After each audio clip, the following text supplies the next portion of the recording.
ਵਾਹਿਗੁਰੂ ਜੀ ਕਾ ਖਾਲਸਾ ਵਾਹਿਗੁਰੂ ਜੀ ਕੀ ਫਤਿਹ। ਸਾਡੇ ਵਿੱਚੋਂ ਕਈਆਂ ਦਾ ਸਵਾਲ ਹੁੰਦਾ ਹੈ, ਅਸੀਂ ਪੜ੍ਹਦੇ ਵੀ ਹਾਂ, ਕਈ ਵਾਰ ਸੁਣਿਆ ਵੀ ਹੈ, ਤੇ ਕੋਈ ਕਹਿ ਸਕਦੇ ਹਾਂ ਕਿ ਨਵੀਂ ਗੱਲ ਨਹੀਂ ਹੈ। ਤਕਰੀਬਨ ਜਿਹੜੇ ਸੰਗਤ ਕਰਦੇ ਆ ਇਹਨਾਂ ਨੂੰ ਸਭ ਨੂੰ ਪਤਾ ਹੈ ਕਿ ਜੋ ਬਾਣੀ ਦਾ ਫਰਮਾਨ ਹੈ, ਮੇਰੇ ਮਾਧੋ ਜੀ ਸਤ ਸੰਗਤ ਮਿਲੇ ਸੋ ਤਰਿਆ। ਸਭ ਨੂੰ ਪਤਾ, ਸਭ ਨੂੰ ਕਿ ਬਈ ਜੇ ਅਸੀਂ ਸੰਗਤ ਕਰਾਂਗੇ ਤੇ ਤਰ ਜਾਵਾਂਗੇ। ਫਿਰ ਵੀ ਸਾਡੇ ਵਿੱਚੋਂ ਕਈਆਂ ਦਾ ਸਵਾਲ ਹੁੰਦਾ ਹੈ ਕਿ ਸਾਨੂੰ ਸੰਗਤ ਜਾਣ ਦਾ ਕੀ ਫਾਇਦਾ, ਸਾਨੂੰ ਸੰਗਤ ਵਿੱਚ ਹੀ ਕਿਉਂ ਜਾਣਾ ਚਾਹੀਦਾ ਹੈ? ਘਰ ਬੈਠੇ ਵੀ ਤੇ ਨਾਮ ਜਪਿਆ ਜਾ ਸਕਦਾ ਹੈ ਨਾ। ਫਿਰ ਜ਼ਰੂਰੀ ਆਪਾਂ ਜਾਈਏ, ਕਿਉਂਕਿ ਕਈ ਵਾਰ ਸਾਨੂੰ ਇਹ ਵੀ ਫਰਮਾਨ ਮਿਲਦਾ ਹੈ, ਘਰ ਬੈਠੇ ਗੁਰੂ ਧਿਆਇਓ, ਹੈ ਨਾ। ਫਿਰ ਆਪਾਂ ਕਹਿ ਦਿੰਦੇ ਹਾਂ ਬਈ ਕਾਹੇ ਰੇ ਬਨ ਖੋਜਨ ਜਾਈ, ਹੈ ਨਾ। ਇਹ ਵੀ ਫਰਮਾਨ ਹੈਗੇ ਆ। ਬਿਲਕੁਲ ਦੇਖੋ, ਇਹ ਸਾਰੀ ਗੱਲ ਜਿਹੜੀ ਟਿਕੀ ਹੈ ਨਾ, ਉਹ ਟਿਕੀ ਹੈ ਨਜ਼ਰੀਏ 'ਤੇ, ਕਿ ਆਪਾਂ ਕਿਸ ਨਜ਼ਰੀਏ ਨਾਲ, ਕਿਸ ਭਾਵ ਦੇ ਨਾਲ ਕਿਹੜਾ ਸ਼ਬਦ ਵਿਚਾਰਨ ਦੀ ਕੋਸ਼ਿਸ਼ ਕਰ ਰਹੇ ਹਾਂ। ਕਿਉਂਕਿ ਕਈ ਵਾਰ ਐਸੇ ਡੂੰਘੇ ਅਰਥ ਹੁੰਦੇ ਨੇ ਨਾ ਵਾਹਿਗੁਰੂ, ਕਿਉਂਕਿ ਇਹ ਕੀ ਹੈ ਜੀ, ਇਹ ਕਹਿੰਦੇ ਨਾ ਬਈ ਕੋਈ ਸਾਗਰ ਦਾ, ਸਮੁੰਦਰ ਦਾ, ਤੇ ਭਾਵੇਂ ਉਹਨੂੰ ਨਾਪ ਲਏਗਾ ਕਿਉਂਕਿ ਉਹ ਦੁਨਿਆਵੀ ਸਾਗਰ ਹੈ, ਪਰ ਇਹ ਜੋ ਸਾਗਰ ਹੈ, ਜਾਂ ਗੁਰਬਾਣੀ ਦਾ ਸਾਗਰ ਹੈ, ਇਹਦੇ ਵਿੱਚ ਅਜਿਹੇ ਬੇਅੰਤ ਹੀਰੇ ਮੋਤੀ ਰਤਨ ਜਵਾਹਰ ਮਾਣਕ ਛੁਪੇ ਹਨ, ਜਿਨ੍ਹਾਂ ਨੂੰ ਕਹਿ ਲਈਏ ਸਾਧ ਸੰਗਤ ਜੀ, ਇੱਕ ਜ਼ਿੰਦਗੀ ਕੁਛ ਵੀ ਨਹੀਂ ਹੈ। ਪਤਾ ਨਹੀਂ ਕਈ ਜ਼ਿੰਦਗੀਆਂ ਜਿਹੜੀਆਂ ਲੰਘ ਜਾਣੀਆਂ ਨੇ ਸਮਝ ਵਿੱਚ ਜਿਹੜੀ ਹੈ ਨਾ। ਫਿਰ ਵੀ ਆਪਾਂ ਕਹੀਏ, ਦਾਅਵਾ ਕਰਦਾ ਹੈ ਕੋਈ ਕਿ ਆਪ ਮੈਨੂੰ ਸਮਝ ਆ ਗਈ ਹੈ, ਤਾਂ ਉਹ ਫਿਰ ਝੂਠਾ ਦਾਅਵਾ ਹੋਏਗਾ। ਕਿਉਂਕਿ ਬੜੀਆਂ ਜ਼ਿੰਦਗੀਆਂ ਵਿੱਚ ਵੀ ਕਹਿ ਸਕਦੇ ਹਾਂ ਲਗਾ ਕੇ ਵੀ ਇਹ ਬਾਣੀ ਗੁਰਬਾਣੀ ਦਾ ਜਿਹੜਾ ਸਾਗਰ ਹੈ, ਇਹਦੀ ਜਿਹੜੀ ਡੂੰਘਾਈ ਹੈ, ਉਹਨੂੰ ਮਾਪਣਾ ਵਾਕਈ 'ਚ ਕਹਿ ਸਕਦੇ ਹਾਂ ਤਕਰੀਬਨ ਨਾਮੁਮਕਿਨ ਹੈ।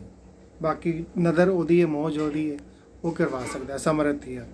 ਅਤੇ ਸਵਾਲ ਇਹੀ ਪੁੱਛਦੇ ਹਾਂ ਅਸੀਂ ਵੀ ਸੰਗਤ ਜਾਣ ਦੀ ਕੀ ਲੋੜ ਹੈ, ਘਰ ਬੈਠੇ ਵੀ ਤੇ ਨਾਮ ਜਪਿਆ ਜਾ ਸਕਦਾ ਹੈ। ਦੇਖੋ, ਗੱਲ ਬਿਲਕੁਲ ਠੀਕ ਹੈ ਕਿ ਘਰ ਬੈਠੇ ਵੀ ਨਾਮ ਜਪਿਆ ਜਾ ਸਕਦਾ ਹੈ, ਕਿਉਂਕਿ ਮਨ ਨੇ ਮੰਨ ਲਿਆ। ਅਗਰ ਮਨ ਨੇ ਇਸ ਚੀਜ਼ ਨੂੰ ਮੰਨ ਲਿਆ, ਸੱਚੀ ਵਿੱਚ ਪ੍ਰੈਕਟੀਕਲ ਜਾਮਾ ਪਹਿਨਾ ਲਿੱਤਾ, ਇਹਦਾ ਮਤਲਬ ਕਿਤੇ ਨਾ ਕਿਤੇ ਉਹਨੂੰ ਇਸ ਚੀਜ਼ ਦਾ ਅਸਰ ਹੋ ਚੁੱਕਾ ਹੈ। ਉਹ ਮੰਨ ਚੁੱਕਾ ਹੈ ਕਿ ਹਾਂ ਬਈ ਨਾਮ ਜਪਣਾ ਜਿਹੜਾ ਹੈ ਉਹ ਸੱਚੀ ਵਿੱਚ ਉਹਦੀ ਜ਼ਿੰਦਗੀ ਦਾ ਕਹਿ ਸਕਦੇ ਕਿ ਜ਼ਰੂਰੀ ਹਿੱਸਾ ਹੈ। ਇਸ ਕਰਕੇ ਉਹ ਇਹ ਕਹਿ ਰਿਹਾ ਕਿ ਇੱਕ ਕੌਨਫੀਡੈਂਟ ਦੇ ਨਾਲ ਇਹ ਗੱਲ ਕਰ ਰਿਹਾ, ਇੱਕ ਵਿਸ਼ਵਾਸ ਦੇ ਨਾਲ ਗੱਲ ਕਰ ਰਿਹਾ ਕਿ ਹਾਂ ਵੀ ਇੱਥੇ ਬਹਿ ਕੇ ਵੀ ਨਾਮ ਜਪਿਆ ਜਾ ਸਕਦਾ, ਜਿਸ ਦਾ ਤੇ ਸੱਚ ਵਿੱਚ ਇਮਾਨਦਾਰੀ ਨਾਲ ਇਹ ਮਨ ਬਣ ਚੁੱਕਾ ਹੈ। ਸੱਚ ਵਿੱਚ ਯਕੀਨ ਮਾਨਿਓ, ਉਹ ਭਾਵੇਂ ਸੰਗਤ ਵਿੱਚ ਜਾਏ ਨਾ ਜਾਏ, ਕੋਈ ਫਰਕ ਨਹੀਂ ਪੈ ਰਿਹਾ, ਕਿਉਂਕਿ ਜੋ ਮੂਲ ਕੰਮ ਹੈ ਨਾਮ ਜਪਣਾ, ਉਹ ਘਰ ਬੈਠੇ ਵੀ ਕਰ ਰਹੇ ਹੈ। ਪਰ ਜਿਹੜੇ ਸਿਰਫ ਉੱਤੋਂ ਮੇਰੇ ਵਰਗੇ ਇਹ ਗੱਲ ਭਾਰਦੇ ਆ, ਉਹ ਸੰਗਤ ਜਾਣ ਦੀ ਕੀ ਲੋੜ ਹੈ ਨਾ। ਘਰ ਬੈਠੇ ਵੀ ਤੇ ਨਾਮ ਜਪ ਲਈਦਾ ਹੁੰਦਾ ਹੈ। ਫਿਰ ਘਰ ਭਾਵੇਂ ਅਸੀਂ ਕਦੇ ਨਿਤਨੇਮ ਵੀ ਨਾ ਕਰੀਏ, ਕਦੀ ਬਾਣੀ ਨਾ ਪੜ੍ਹੀਏ, ਸਹਿਜ ਪਾਠ ਨਾ ਕਰੀਏ, ਤੇ ਫਿਰ ਨਾ ਸੰਗਤ ਵਿੱਚ ਜਾਈਏ, ਨਾ ਘਰ ਕਰੀਏ, ਗੱਲਾਂ ਕਰੀ ਜਾਈਏ। ਫਿਰ ਉਹੀ ਗੱਲ ਆ ਜਾਂਦੀ ਕਿ ਬਈ ਗੱਲਾਂ ਕਰੇ ਕਨੇਰੀਆਂ ਖਸਨ ਨਾ ਪਾਏ ਸਾਧ। ਸਾਨੂੰ ਧਿਆਨ ਰੱਖਣਾ ਪਏਗਾ ਕਿ ਅਸੀਂ ਪ੍ਰੈਕਟੀਕਲ ਵਿੱਚ ਜੋ ਚੀਜ਼ ਕਹਿ ਰਹੇ ਹਾਂ ਕਿ ਉਹ ਪ੍ਰੈਕਟੀਕਲ ਲੈਵਲ 'ਤੇ ਸਾਡੀ ਜ਼ਿੰਦਗੀ ਵਿੱਚ ਉਹ ਹਿੱਸਾ ਉਹਦਾ ਹੈ ਜਾਂ ਨਹੀਂ ਹੈ। ਜੇ ਉਹ ਪ੍ਰੈਕਟੀਕਲ ਲੈਵਲ ਵਿੱਚ ਸਾਡੀ ਜ਼ਿੰਦਗੀ ਵਿੱਚ ਅਜੇ ਨਹੀਂ ਉਤਰੀ, ਇਹਦਾ ਮਤਲਬ ਅਸੀਂ ਬਾਰੋ ਬਾਰੀ ਸਿਰਫ ਗੱਲ ਕਰ ਰਹੇ ਹਾਂ, ਅਤੇ ਇਸ ਦਾ ਮਤਲਬ ਹੈ ਕਿਤੇ ਨਾ ਕਿਤੇ ਅਸੀਂ ਆਪਣੇ ਨਾਲ ਹੀ ਧੋਖਾ ਕਰ ਰਹੇ ਹਾਂ। ਇਸ ਦਾ ਮਤਲਬ ਇਹੀ ਹੈ ਸਾਨੂੰ ਸੰਗਤ ਵਿੱਚ ਜਾਣਾ ਪਏਗਾ। ਕਿਉਂ ਉੱਥੇ ਕੀ ਹੈ ਜੀ, ਮੇਰੇ ਮਾਧੋ ਜੀ ਸਤ ਸੰਗਤ ਮਿਲੇ ਸੋ ਤਰਿਆ। ਜਿਹਨੂੰ ਵੀ ਸਤ ਸੰਗਤ ਮਿਲ ਜਾਂਦੀ ਹੈ ਨਾ, ਉਹ ਸੱਚ ਵਿੱਚ ਤਰ ਜਾਂਦਾ ਹੈ।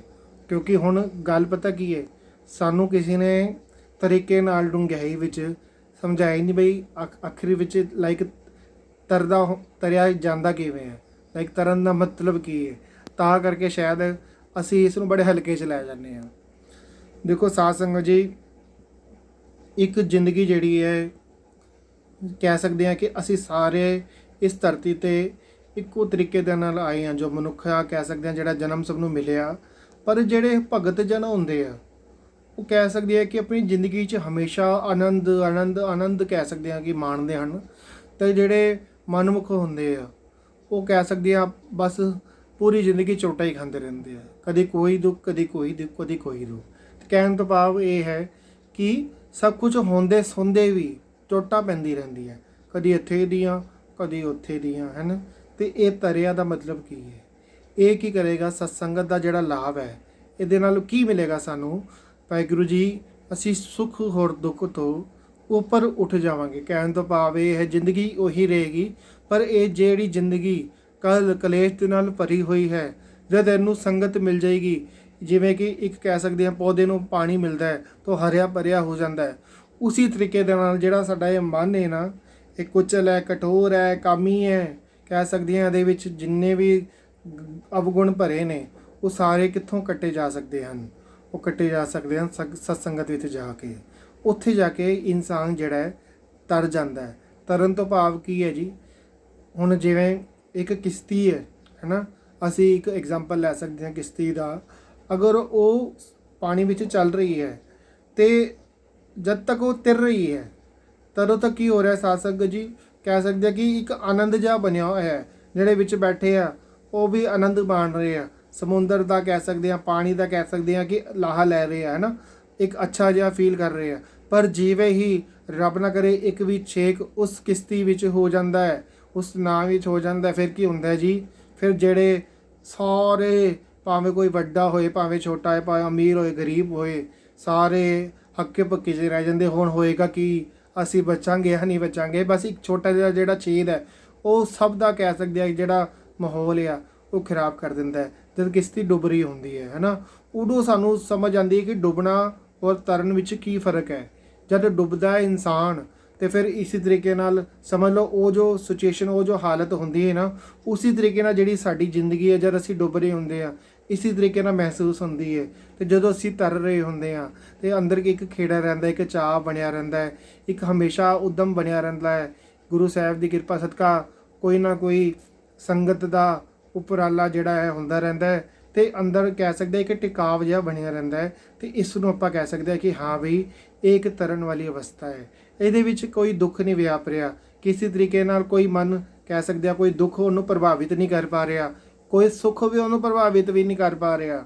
ਇਹ ਬੜੀ ਵੱਡੀ ਖੇਡ ਹੈ, ਇਹ ਗੁਰਸਿੱਖਾਂ ਦੇ ਜੀਵਨ 'ਚ ਵਾਪਰਦੀ ਹੈ, ਜਿਹੜੇ ਭਗਤ ਜਨ ਹੁੰਦੇ ਆ। ਤੇ ਜਿਹੜਾ ਕਹਿ ਸਕਦੇ ਆ ਕਿ ਹੋਰ ਡੂੰਘਾਈ ਵਿੱਚ ਜਿੰਨੀ ਅਸੀਂ ਝਾਤ ਮਾਰਾਂਗੇ, ਉਹਨੇ ਸਾਨੂੰ ਕਹਿ ਸਕਦੇ ਆ ਇਹਦੇ ਹੋਰ ਤੋਂ ਹੋਰ ਸਾਨੂੰ ਅਰਥ ਲੱਭਣਗੇ। ਅਰਦਾਸ ਕਰੀਏ, ਸੰਸਾਰ ਸਮੁੰਦੇ ਤਾਰ ਗੋਬਿੰਦੇ। ਹੇ ਵਾਹਿਗੁਰੂ ਜੀ, ਇਹ ਜੋ ਸੰਸਾਰ ਰੂਪੀ ਜਿਹੜਾ ਸਾਗਰ ਹੈ, ਇਹ ਤੁਸੀਂ ਤਾਰ ਸਕਦੇ ਹੋ। ਤਾਰ ਲੈ ਬਾਪ ਬੀਠਲਾ। ਹੇ ਵਾਹਿਗੁਰੂ ਸੱਚੇ ਪਾਤਸ਼ਾਹ ਜੀ, ਸਾਨੂੰ ਜਿਹੜਾ ਹੈ ਤੁਸੀਂ ਤਾਰ ਲਓ। ਮੈਂ ਅਜਾਨ ਜਨ ਤਰਵੇ ਨਾ ਜਾਨੂ, ਬਾਪ ਬੀਠਲਾ ਬਾਹੰਦੇ। ਵਾਹਿਗੁਰੂ ਜੀ, ਮੈਂ ਤੇ ਅਜਾਨ ਆ, ਮੈਂ ਮੂਰਖ ਆ, ਨਾ ਸਮਝ ਆ, ਮੈਨੂੰ ਨਹੀਂ ਸਮਝ ਕਿਹੜੇ ਰਸਤੇ ਤੁਰਨਾ, ਕਿਹੜਾ ਰਸਤਾ ਮੇਰੇ ਲਈ ਸਹੀ ਹੈ, ਕਿਹੜਾ ਰਸਤਾ ਨਹੀਂ ਹੈ। ਪਰ ਤੁਸੀਂ ਜਾਣੋ, ਤੁਸੀਂ ਆਪਣੀ ਬਾਂਹ ਫੜਾ ਕੇ, ਤੁਸੀਂ ਆਪਣੀ ਉਂਗਲ ਫੜਾ ਕੇ ਸੱਚੇ ਪਿਤਾ ਜੀ ਹੋ, ਸਾਡੇ ਵਰਗੇ ਕਲਯੁਗੀ ਜੀਵਾਂ ਨੂੰ ਤਾਰ ਸਕਦੇ ਹੋ। ਵਾਹਿਗੁਰੂ ਜੀ, ਤੁਸੀਂ ਕਲਯੁਗ ਜਹਾਜ਼ ਹੋ, ਤੁਸੀਂ ਤਾਰਨਹਾਰ ਹੋ, ਹੈ ਨਾ। ਗੁਰਤਾਰ ਤਾਰਨਹਾਰਿਆ। ਸੱਚੇ ਪਿਤਾ ਕਿਰਪਾ ਕਰਨ, ਸਾਡੇ ਸਭ ਤੇ ਸਿਰ ਤੇ ਮਿਹਰ ਭਰਿਆ ਰਹਿਮਤ ਭਰਿਆ ਹੱਥ ਰੱਖਣ, ਤੇ ਸਾਨੂੰ ਵੀ ਵੱਧ ਤੋਂ ਵੱਧ ਸੰਗਤ ਕਰਨ ਦਾ ਚਾਅ ਉਦਮ ਬਖਸ਼ਦੇ ਰਹਿਣ, ਸਭ ਤੇ ਕਿਰਪਾ ਬਣਾਈ ਰੱਖਣ। ਵਾਹਿਗੁਰੂ ਜੀ ਕਾ ਖਾਲਸਾ, ਵਾਹਿਗੁਰੂ ਜੀ ਕੀ ਫਤਿਹ।